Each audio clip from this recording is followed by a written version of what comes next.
Everyone, today is the subject business study. We will learn chapter 7 sources of finance.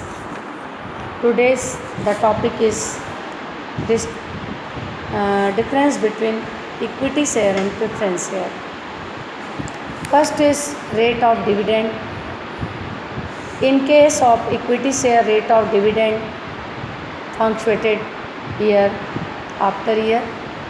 Year to year the share equity share rate is fluctuated, बदलते रहता है. But the rate of dividend preference share is always remained unchanged. Equity share का जो dividend है वो change होते रहता है year two year, but the preference share dividend is not change, unchanged. Payment of dividend. Equity share received only after the preference share dividend is paid. Equity share में सबसे पहले प्रेफरेंस शेयर होल्डर को हम paid करेंगे, then last is equity share holder paid. Then the preference share preference dividend is paid period of to payment of equity dividend. Preference share holder को equity share holder के पहले dividend जो है वो receive होता है. Then next is certainty of income. The equity share income remain uncertain and irregular. Equity share का जो इनकम है वो अनसर्टेन है, इनरेगुलर है, बिकॉज इनका जो है फ्लक्चुएटेड डिविडेंड है, रेट फ्लक्चुएटेड होता है, इनमें लाभांश की दर निश्चित नहीं होती, तो ये अनसर्टेन है income. But the preference share regular and fixed income is assured. इनका जो इनकम है वो फिक्स होता है. The next is in the year of excess. Actually the equity share holder earn more profit, but the preference share living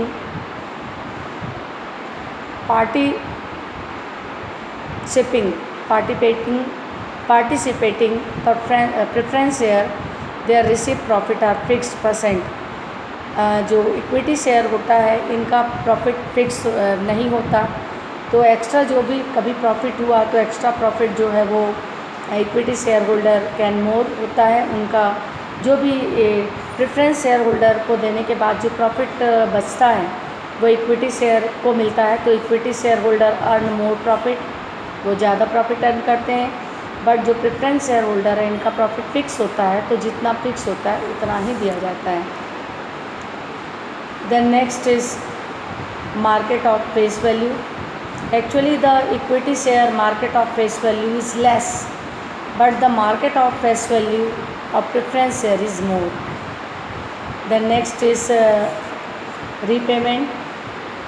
Refund of capital is made only on the winding up the company, but the preference share is in case of redeemable preference share capital is refundable before the winding up the company. Risk is less. Preference share holder का जो risk होता है वो less होता है,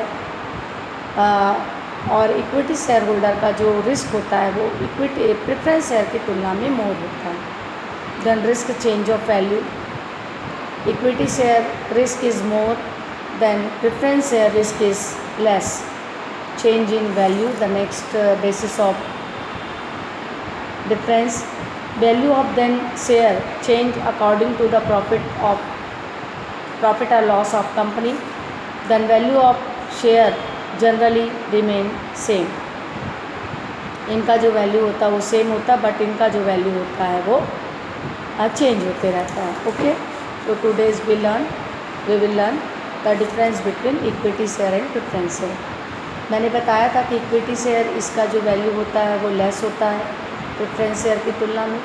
equity share holder का dividend uncertain होता है, बट प्रेफरेंस शेयर का जो डिविडेंड होता है वो सर्टेन मतलब निश्चित होता है, सर्टेन होता है, उनको मिलेगा ही, फिक्स होगा. Okay, thank you.